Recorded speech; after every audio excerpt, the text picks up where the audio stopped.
Olá, tudo bem com você?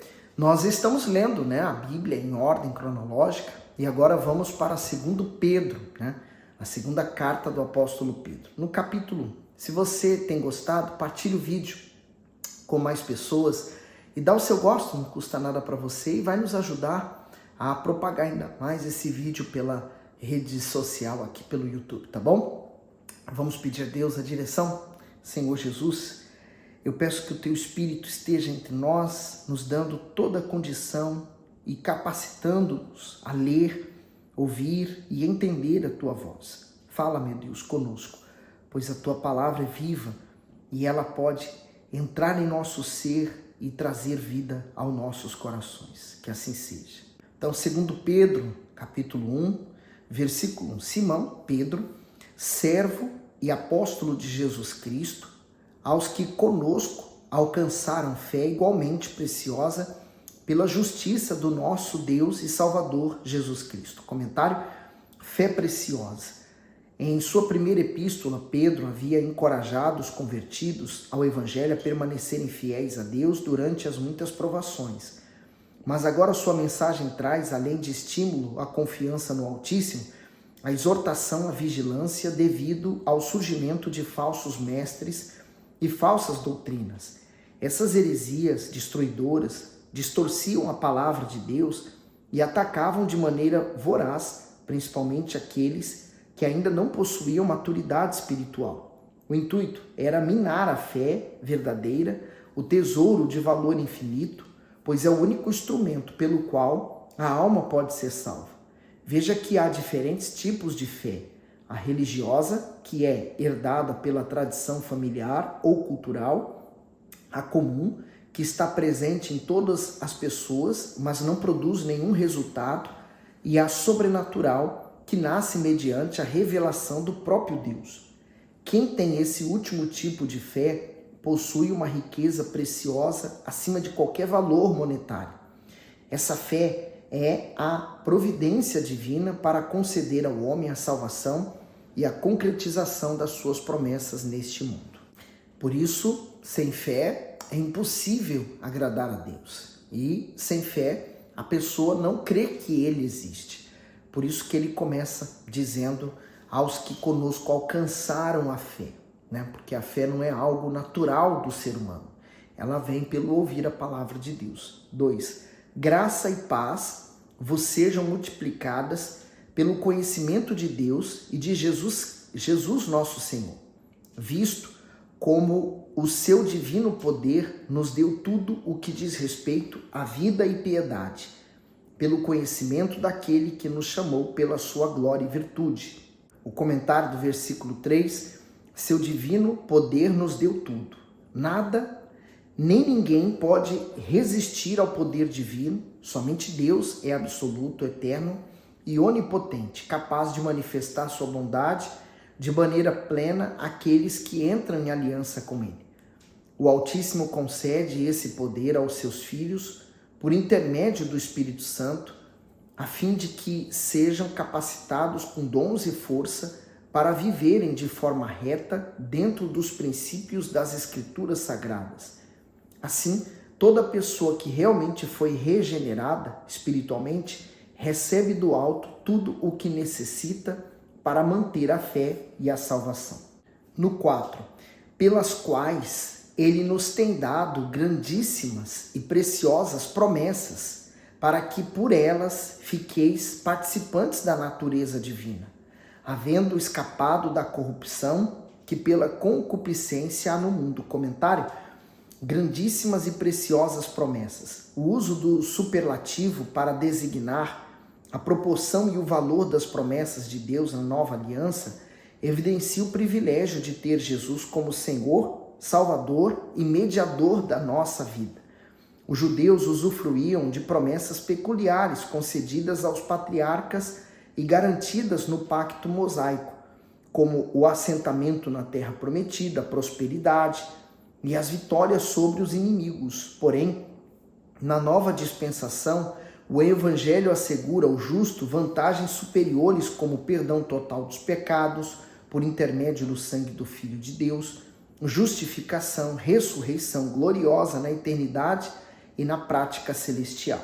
E a nova aliança nos dá a paz, né? A tão sonhada paz, a paz com Deus, que o mundo tenta buscar através dos seus recursos, mas sem nenhum sucesso, né? Parte B diz: participantes da natureza divina.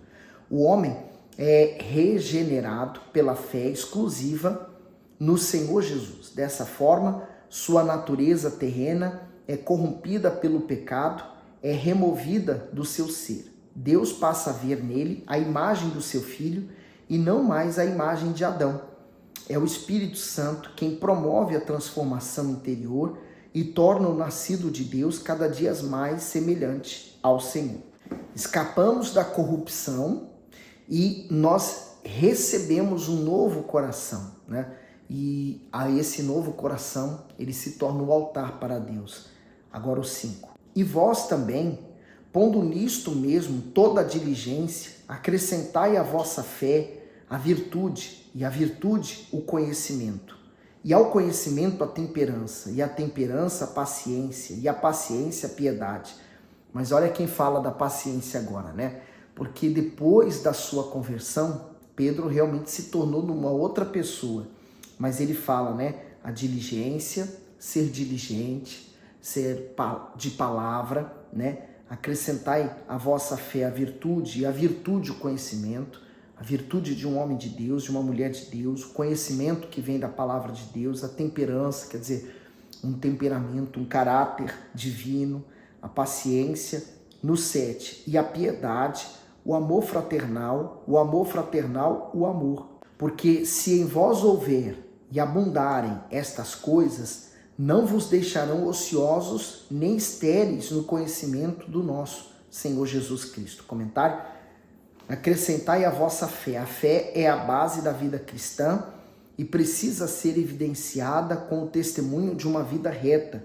Do contrário, será uma fé morta, que não produz salvação. Por isso, Pedro descreve outras virtudes que os cristãos devem diligentemente desenvolver a fim de darem frutos espirituais. No entanto, essas qualidades não crescem automaticamente. Antes, é responsabilidade de cada um se esforçar ao máximo para desenvolvê-las por meio de um relacionamento pessoal com Deus.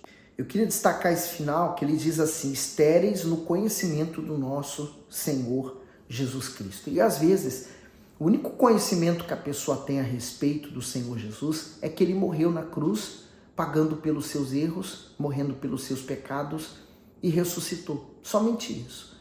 Quando há muito mais. É como você, por exemplo, querer desvendar o mar, né? E você já fez algum mergulho? Eu nunca fiz, né? Tenho um pouco de receio quanto a isso. Mas quando você vê vídeos, por exemplo, de pessoas que fazem mergulho, você consegue ver coisas muito mais diferentes. Quando você vai para profundidades ainda maiores do mar, você descobre criaturas, seres ainda mais diferentes ainda, né? Então, da mesma forma, é o Senhor Jesus. Quanto mais você mergulhar nele e no conhecimento dele, mais você vai descobrir novas coisas. Mas há pessoas que ficam apenas no superficial. No 9, pois aquele em quem não há estas coisas é cego, nada vendo ao longe, havendo-se esquecido da purificação dos seus antigos pecados. Portanto, irmãos, procurai fazer cada vez mais firme a vossa vocação e eleição, porque fazendo isso nunca jamais tropeçareis. Comentário: fazer firme a vossa vocação e eleição. O Altíssimo nos chama, por meio da sua palavra e do seu Espírito, para vivermos em santidade e em obediência a Ele. Embora tenha nos escolhido e nos incluído em seus propósitos, Ele não nos isenta da responsabilidade de sermos diligentes na luta pela preservação da salvação. Por meio do conselho divino, constatamos que todos correm perigo de se esfriar na fé.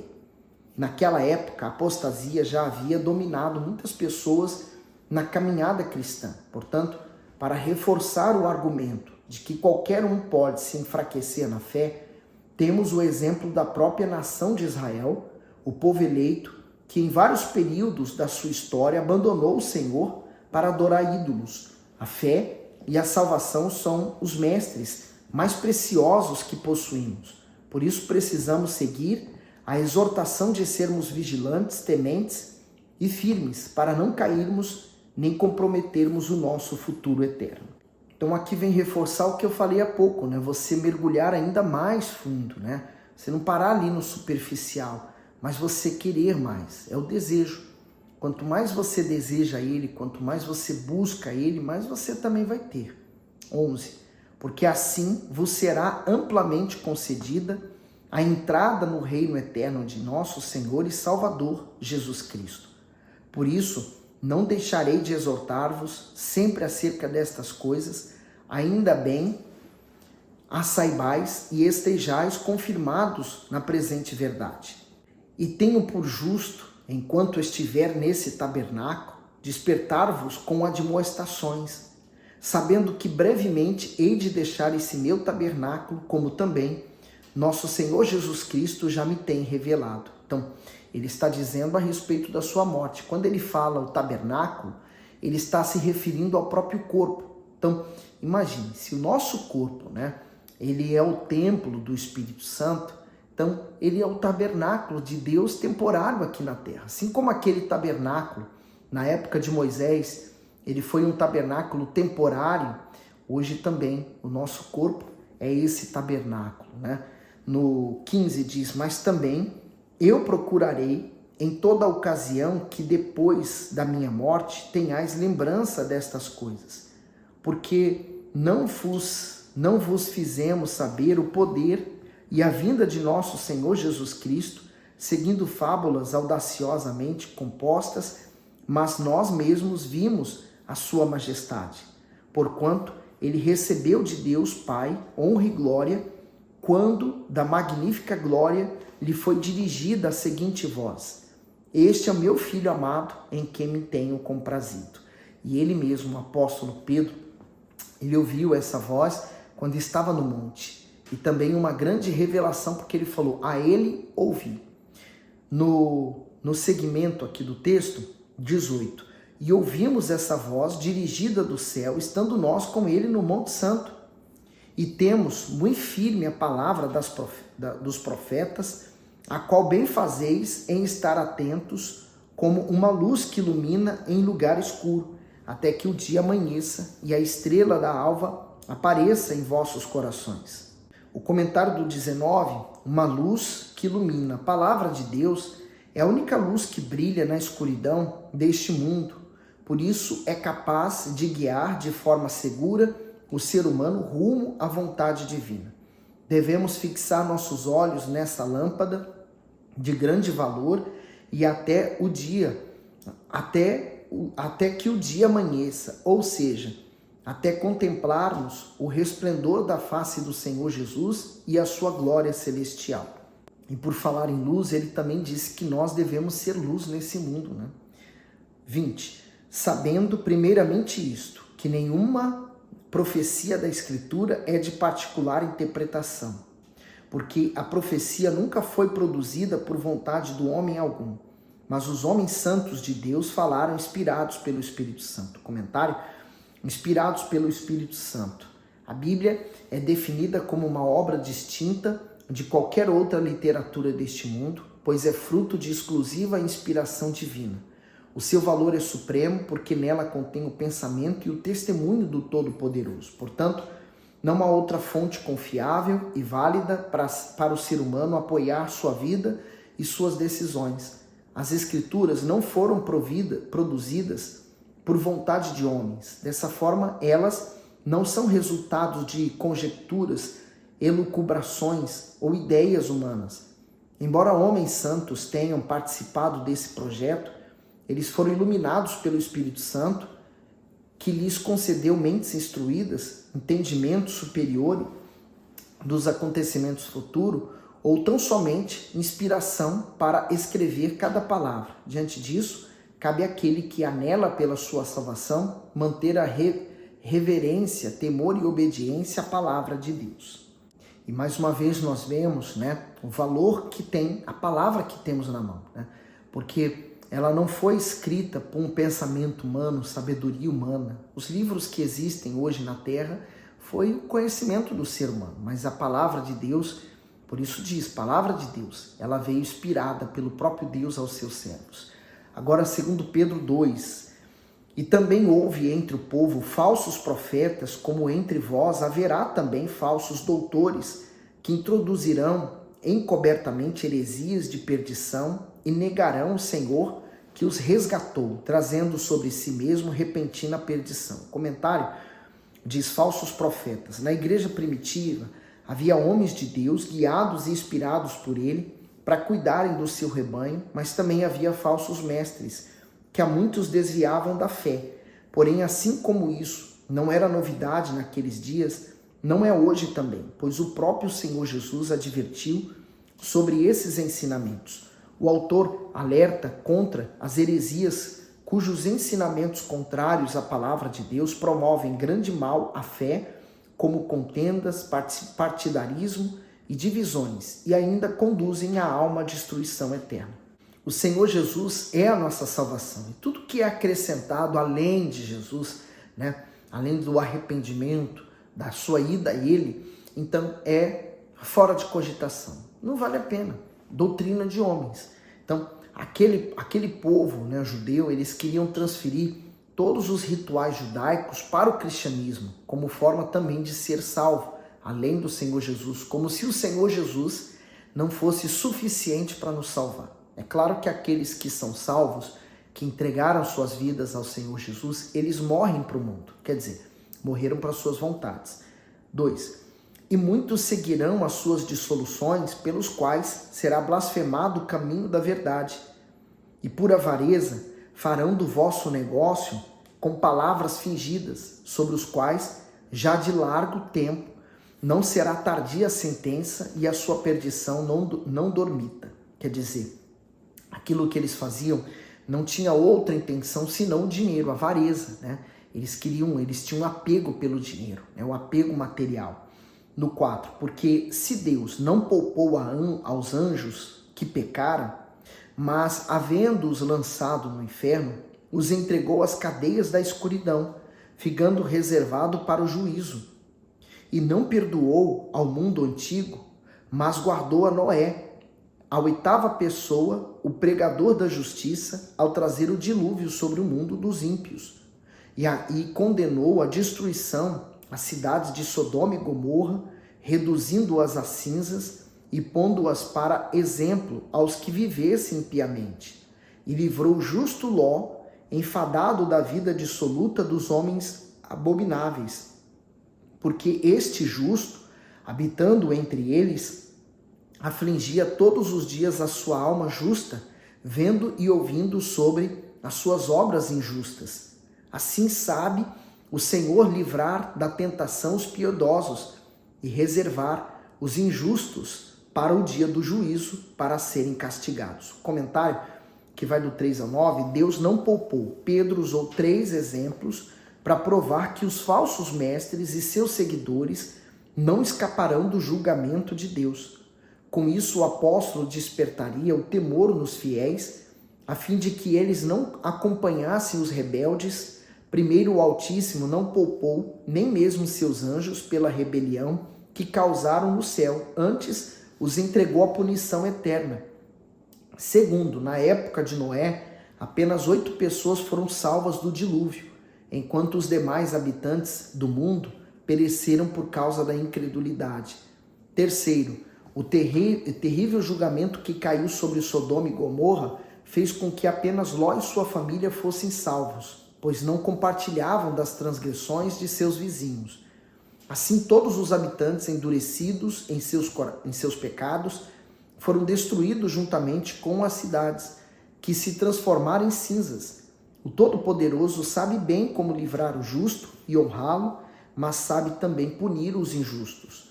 Ao observarmos o agir de Deus nessas 3 ocasiões, vemos que a sua natureza é santa e justa, por isso é imparcial para retribuir ao homem conforme a sua fé.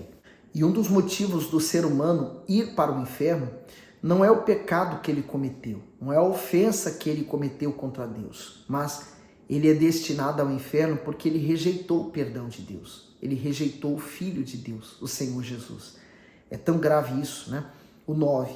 Assim, sabe o Senhor livrar da tentação os piedosos e reservar os injustos para o dia do juízo, para serem castigados, mas principalmente aqueles que, segundo a carne, andam em concupiscência de imundícia e desprezam as autoridades, atrevidos, obstinados, não receando blasfemar das dignidades. Então, concupiscência é tudo aquilo que é o desejo da carne por aquilo, o plano que a pessoa tem para ter aquele desejo saciado. 11. Enquanto os anjos, sendo maiores em força e poder, não pronunciam contra eles juízo blasfemo diante do Senhor. Comentário do 10 e 11. Desprezam as autoridades. Aqueles que têm a natureza corrupta e orgulhosa não aceitam se sujeitar a qualquer tipo de autoridade. Eles se insurgem e falam com desprezo e desrespeito das autoridades do Estado, da igreja e da família, sem o menor temor ou constrangimento. Em nome da liberdade, tornam-se blasfemadores, arrogantes, com línguas desenfreadas para o mal. Tais pessoas arregimentam seguidores que promovem as mesmas injustiças, levantam calúnias contra pessoas dignas e atraem para si o galardão da injustiça, que é a dor e a destruição. Eles receberão de Deus a justa retribuição pelas suas más ações neste mundo. Por isso que a palavra de Deus diz que de Deus não se zomba, né? E tudo que nós semearmos, nós vamos colher. Então se preocupe apenas em honrar a Deus e semear o que é bom, tá bom? Que Deus continue abençoando você. Até o próximo vídeo.